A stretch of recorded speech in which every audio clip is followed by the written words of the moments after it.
86 number का प्रश्न देखते हैं आप। क्या लिखा है, यदि 12 पेन का क्रय मूल्य 8 पेनों के विक्रय मूल्य के बराबर है तब लाभ प्रतिशत ज्ञात करें। सेम ऐसी प्रश्न मैं करवाया था, इसको कैसे करना है ध्यान दीजिए। क्रय मूल्य कॉस्ट प्राइस कितने पेन का, 12 पेन का, क्रय मूल्य और सेलिंग प्राइस किसका, 8 पेन का। क्या किया जाता है कि 12 पेनों का क्रय मूल्य 8 पेनों के विक्रय मूल्य के बराबर है, मतलब कि जितने पैसे में आप 12 पेन को खरीद कर आओगे उतने ही पैसे में सिर्फ आप 8 पेनों को बेच दिए, मतलब कि आप फायदे में हो। तो पहली बात तो ये कि आप कितना पैसा टोटल पकड़ कर गए बाजार में पेन को खरीदने के लिए, तो एलसीएम निकाल लो दोनों का। इस मेथड को मैं बता चुका हूँ। एलसीएम निकालेंगे कितना आएगा, 24। तो 24 रुपये लेके गए हो, 12 पेन लेके आ गए, तो 24/12 एक पेन का कीमत मिल जाएगा आपको। 24/12 मतलब कि 2 रुपये। एक पेन का कीमत कितना आ गया, 2 रुपये। तो और 24 रुपये में ही 8 पेन को बेच रहे हो, तो एक पेन को बेचने का कीमत क्या आ जाएगा, 3 रुपये। 24/8 मतलब कि 3 रुपये।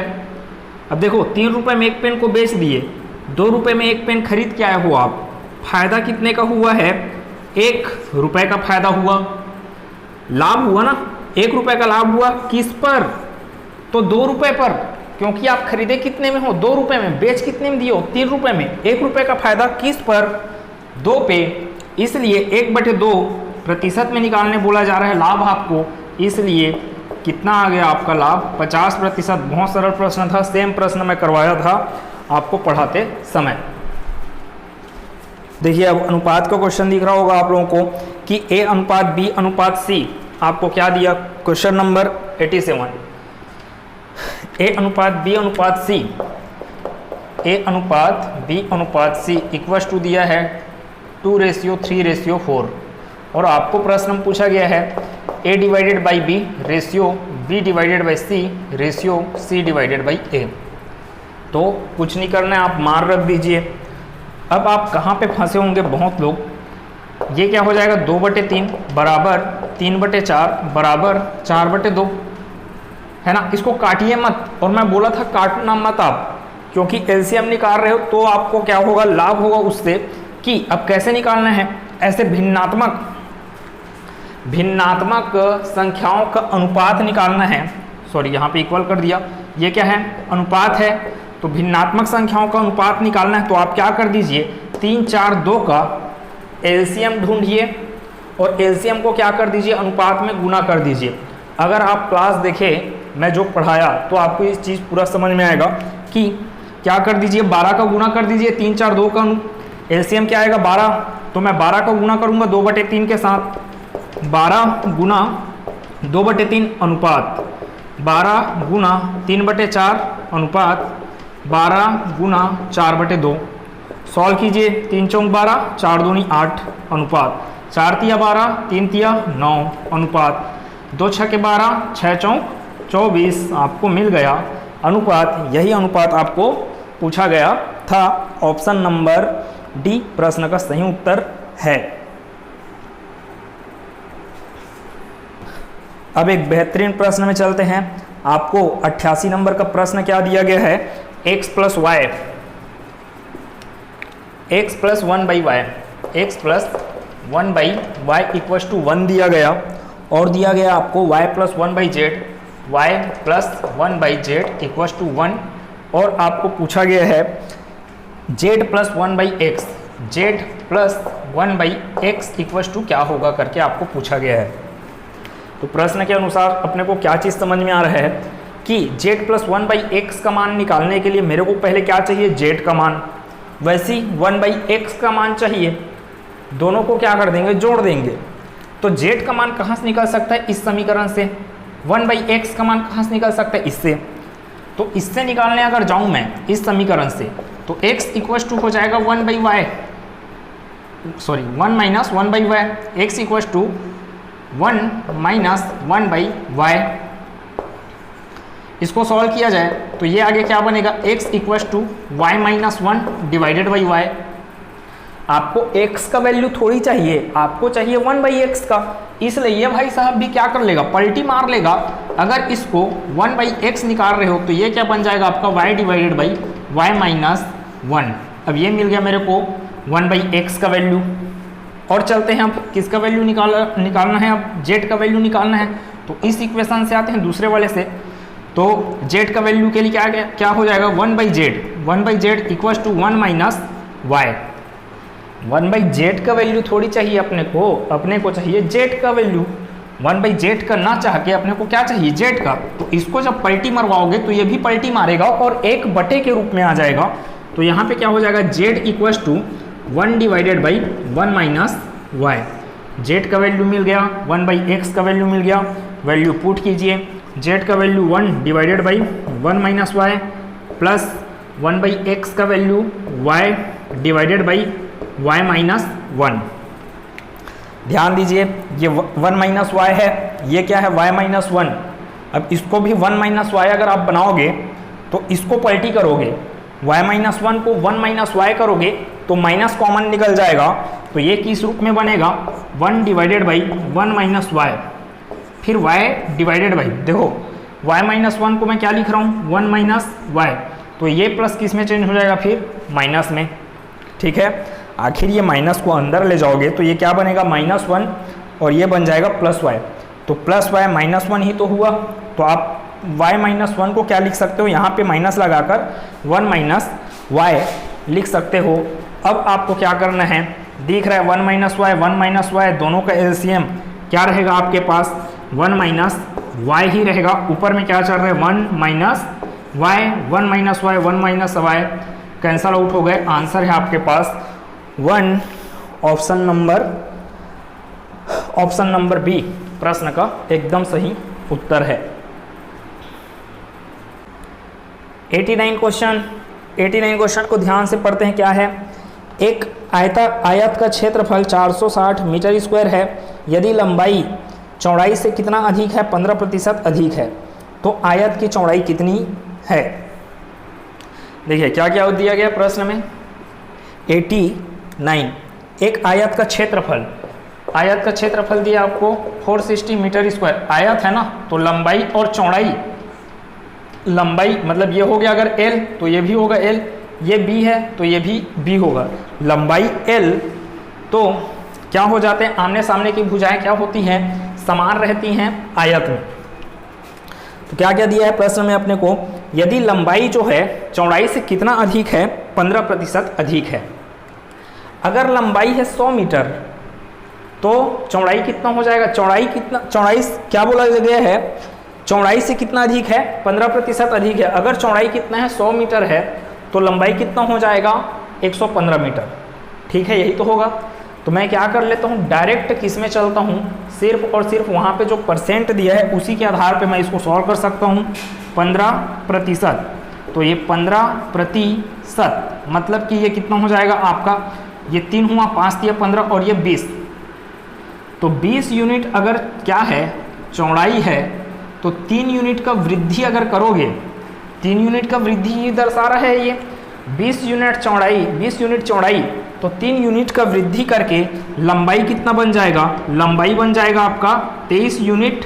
ठीक है, और चौड़ाई कितना दिख रहा है आपको, चौड़ाई है आपका 20 यूनिट।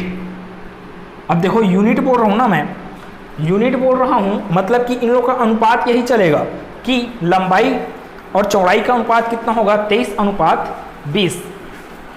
अब 23:20 बोल रहा हूँ मैं, तो 23:20, तो लंबाई को मैं क्या बोल सकता हूँ, 23x, और चौड़ाई को बोल सकता हूँ मैं 20x। लंबाई गुना चौड़ाई क्या होता है, क्षेत्रफल होता है। क्षेत्रफल आपको क्या दे दिया गया है प्रश्न में, 460। तो लंबाई गुना चौड़ाई बराबर क्या हो जाएगा आपका क्षेत्रफल, क्योंकि अपन जानते हैं फार्मूला क्या होता है, क्षेत्रफल, आयत का क्षेत्रफल बराबर लंबाई गुना चौड़ाई। तो मान रख दिया जाए, आगे क्या होगा, ये 23 से कैंसिल आउट हो सकता है, 23 से कम 23, 23 दूनी 46। ठीक, इतना चीज़ ये बन गया 20, 20 से कम 20, 20 से कम 20, उधर बचा 1, इधर बच गया आपके पास एक्स स्क्वायर, तो यहाँ पे आ गया एक्स स्क्वायर इक्वल टू 1, मतलब कि एक्स का मान कितना आ गया 1। आप चौड़ाई को कितना बोले हो, चौड़ाई को बोले हो 20x, तो चौड़ाई हो जाएगा, इसलिए चौड़ाई क्या होगा 20x, तो 20 इंटू 1 क्या हो जाएगा 20 मीटर। प्रश्न का सही उत्तर होगा कि चौड़ाई अपने पास क्या चीज़ समझ में आ रहा है, आयत का चौड़ाई कितना होगा 20 मीटर। कहीं पर भी ऑप्शन में नहीं दिया है, तो चौथा ऑप्शन क्या होगा अपने पास सही उत्तर होगा, उपरोक्त में से कोई नहीं। 90 नंबर का क्वेश्चन क्या दिया है, बहुत अच्छा क्वेश्चन है, अलजेब्रा पे आधारित है, बहुत सरल है। और देखो ये सब प्रश्न आपको सरल तभी लगेंगे जब आप प्रैक्टिस में ढल चुके रहोगे अच्छे से, और जिनका एग्ज़ाम अच्छे से नहीं गया है वो फिर से यहाँ से स्टार्ट कीजिए, क्योंकि ये कोई अंतिम नौकरी नहीं था। तो यहाँ से फिर अपना बेसिक मैथ्स को स्टार्ट करते हुए आगे बढ़ते जाइए, और जितना हो सके आप प्रश्नों को हल करते जाइए धीरे धीरे। तो कितना है अपने पास x plus 1/x equal to x plus 1/x equal to 3 दिया गया है, और क्या पूछा जा रहा है x square plus 1/x square का वैल्यू पूछा जा रहा है। तो कुछ नहीं करना है, क्या करना है, दोनों पक्षों में वर्ग करना है। दोनों पक्षों का वर्ग अगर करूंगा मैं तो क्या मिलेगा 1x प्लस 1/x, टोटल का क्या हो गया स्क्वायर इक्वल टू 3 का स्क्वायर, a प्लस बी का whole square, a plus B का होल स्क्वायर वाला फार्मूला दिख रहा है, a square plus B square plus 2ab, formula ही तो लगाया मैं, इक्वल की इस तरफ क्या किया a square plus B square plus 2ab, उसी का फार्मूला दिख रहा है, इक्वल टू की उस पर क्या चल रहा है 3 स्क्वायर मतलब कि 9। अब देखो x कैंसल आउट हो गया, यहाँ से आपको सिंपल सा आंसर मिलने वाला है x square plus 1/x square equal to 9 minus 2 मतलब कि आंसर क्या आ गया आपका 7। प्रश्न का सही उत्तर होगा, आपको प्रश्न में क्या पूछा गया है x square plus 1/x square का मान ही पूछा गया है। आगे के प्रश्न में चलते हैं। अब देखिए सेम 91 जो प्रश्न है उसके बारे में मैं बहुत अच्छे से डिस्कस किया, और मैं बोला था कि यहीं से ही आएगा प्रश्न अगर यहाँ पे प्रश्न आया तो, ठीक है। तो क्या चीज़ है 91 में दो त्रिभुज दिए गए हैं, कौन कौन से त्रिभुज हैं, त्रिभुज ABC, और एक त्रिभुज है आपके पास DEF, त्रिभुज ABC और DEF। पहले का परिमाप कितना दिया गया है 30 सेंटीमीटर, इसका परिमाप पेरीमीटर 30 सेंटीमीटर, इसका है 18 सेंटीमीटर पेरीमीटर ना, ठीक। और क्या बोला गया है, आपको बोला गया है कि BC का जो वैल्यू है वो अपने को दे दिया गया है 9 सेंटीमीटर, आपको EF का वैल्यू निकालने बोल रहा है। बहुत सरल सा प्रश्न है, मैं बताया था मोस्ट इंपॉर्टेंट फार्मूला करके आपको दिया था, जिन लोग देखे हैं उस क्लास को उन लोगों से झटाक से प्रश्न बन सकता है कि परिमाप जो होता है, परिमाप त्रिभुज ABC का परिमाप पेरीमीटर डिवाइडेड बाई त्रिभुज DEF का पेरीमीटर क्या होते हैं, संगत भुजाओं के अनुपात के बराबर होता है। संगत भुजा BC, तो यहाँ पे BC बटे में क्या आ जाएगा, उसका संगत भुजा क्या है EF, आपको EF का मान निकालना है। पेरीमीटर ऑफ ABC कितना दिया गया 30 divided by perimeter of DEF 18 equals to BC का वैल्यू 9 बटे में EF को इधर ट्रांसफ़र कीजिए, तो ये EF equals to 9 into 18 divided by 30, 3 से काट दीजिए, 3 तिया 9, 3 दहाम 30, फिर 2 से काटिए, 2 पंचे 10, 2 निया 18, 9 तिया 27 बटे 5, सॉल्व करेंगे इसको तो अपने पास मिल जाएगा 5 पंचे 25 और दशमलव लगा के मिलेगा 5.4 सेंटीमीटर में था, तो ये भी आएगा अपने पास आंसर सेंटीमीटर में 5.4। ऑप्शन नंबर बी प्रश्न का उत्तर है। देखिए 92 नंबर का क्वेश्चन क्या लिखा हुआ है। 92 नंबर के क्वेश्चन में दिया गया आपको एक वृत्त दिया गया, ठीक है, और वृत्त में क्या किया गया, 2 जीवाएं दिया गया है, ये AB जीवा और एक दिया है आपको CD जीवा। चित्र को देखने से ये समझ में आ रहा है कि AB और CD जो जीवा हैं वो अलग अलग लंबाई के हैं, वो दिख रहा है आपको स्पष्ट चित्र में। फिर क्या है, यहाँ से इसको मिलाया गया और वैसे इसको भी क्या किया गया, यहाँ से मिलाया गया।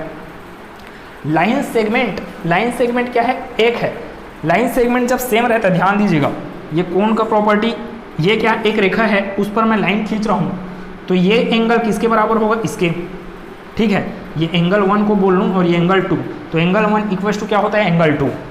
और ध्यान दीजिए कि अगर मैं इस लाइन को ऐसे मैं फैलाते जाऊँ, अगर मैं इस लाइन को ऐसे मैं फैलाते जाऊँ, ये ऐसे मैं फैलाते गया और क्या किया, और फैलाते गया मैं इस लाइन को, तो अब यहाँ पर का एंगल किसके बराबर हो जाएगा, इस एंगल के बराबर। तो आप कितना भी उसको फैला लो या झुका लो, ये वाला एंगल, इस तरफ का एंगल बराबर ये वाला एंगल होगा। वैसे ही आपको क्या दिख रहा है यहाँ पे, इतना, ये वाला एंगल कितना दिया आपको, 45 डिग्री। तो जब ये 45 डिग्री, तो ये भी क्या हो जाएगा आपके पास 45 डिग्री। क्या क्या दिया गया है, ए डी, ये ए डी और ये बी और ये सी। अब एक चीज़ और लिखा है उसमें, ओ डी और ओ बी, ओ डी और ओ बी। ये लाइन का अर्थ क्या होता है कि OD जितने लंबाई का है उतने ही लंबाई का क्या है, OB। अब आपके पास एक त्रिभुज बन रहा है ODB, भाई दो भुजाएं क्या हैं इसमें, समान है, मतलब कि यह एक क्या है, समद्विबाहु त्रिभुज है। बस इतना सब चीज़ समझ में आया, समद्विबाहु त्रिभुज।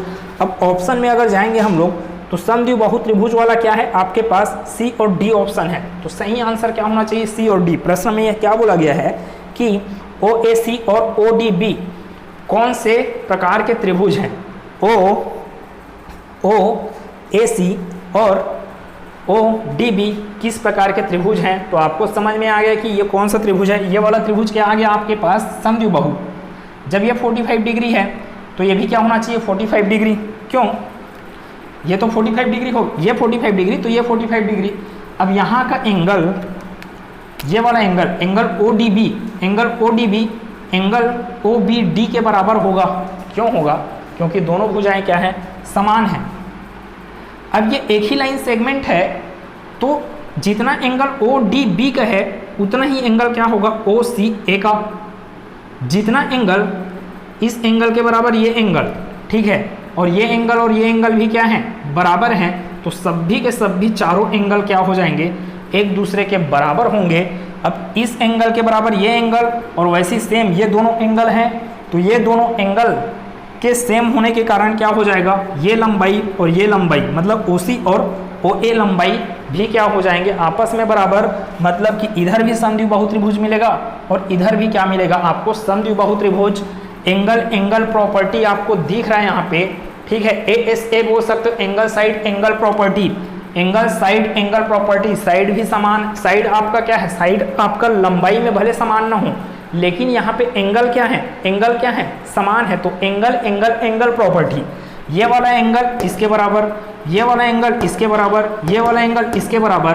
एंगल समरूपता है, मतलब कि समरूप त्रिभुज हैं। कौन कौन से, AOC त्रिभुज और DOB त्रिभुज क्या हैं, एक दूसरे के समरूप हैं। और पहले भी अभी बताया कि दोनों त्रिभुज किस प्रकार के त्रिभुज हैं, समद्विबाहु।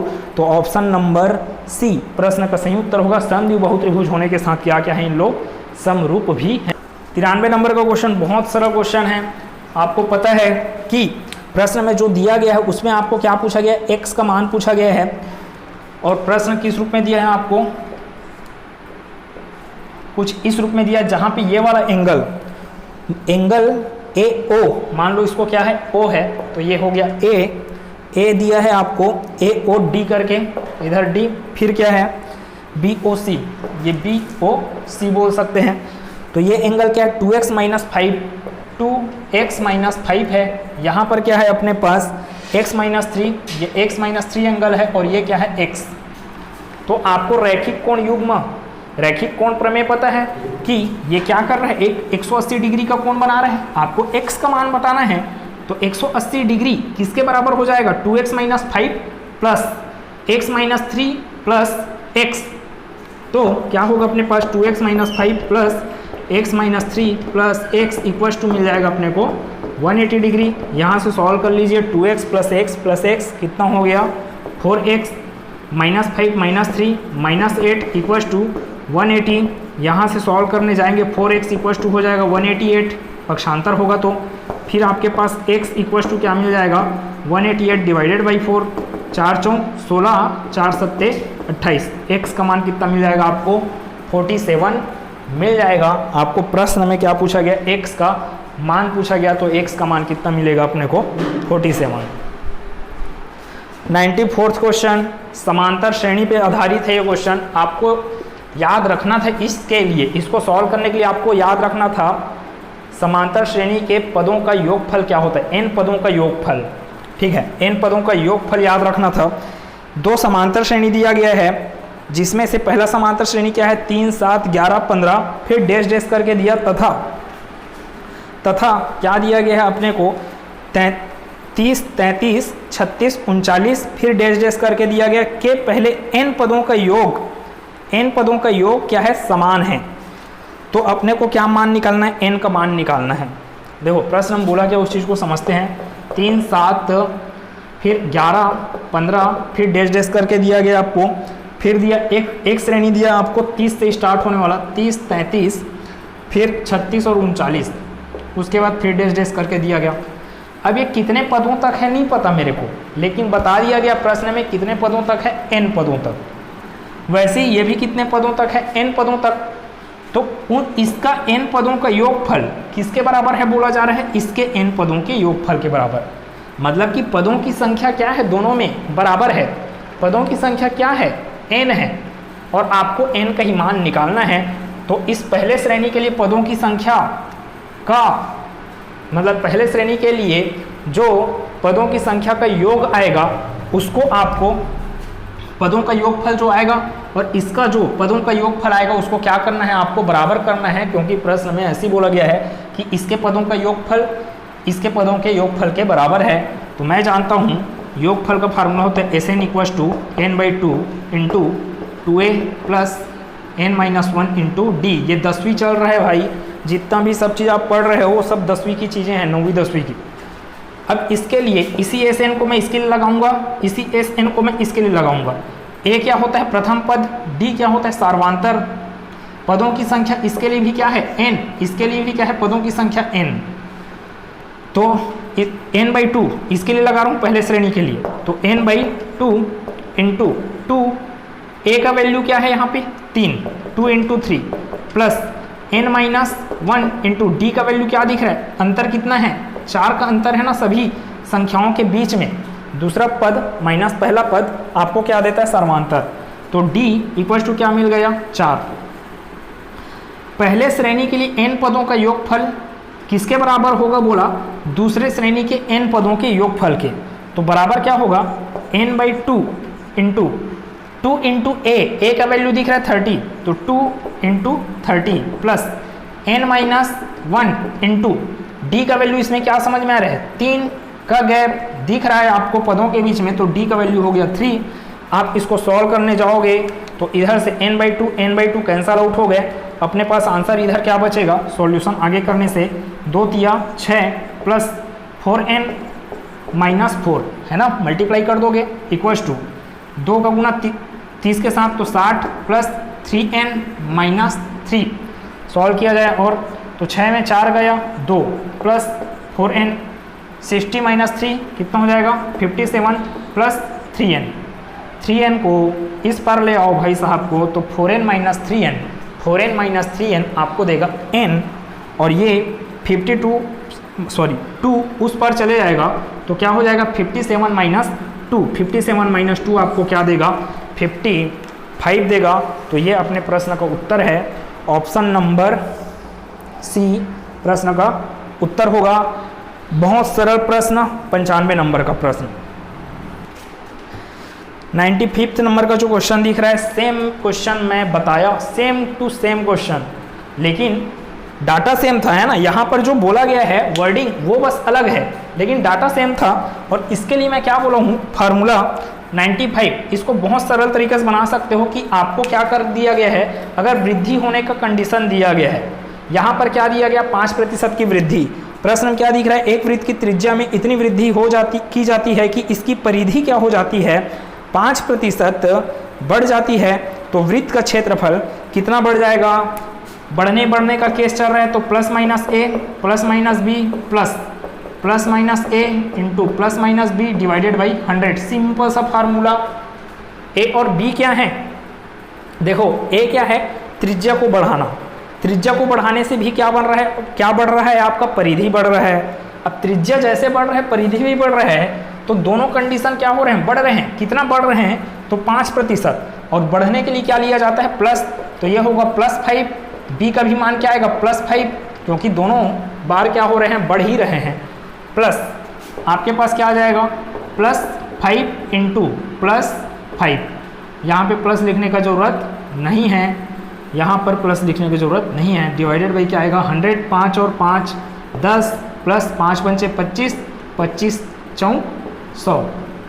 तो 1/4, 1/4 आपको देगा 0.25। इधर चल रहा है 10, तो 10 प्लस 0.25 क्या दे देगा आपको? 10.25। एकदम छपा हुआ क्वेश्चन है।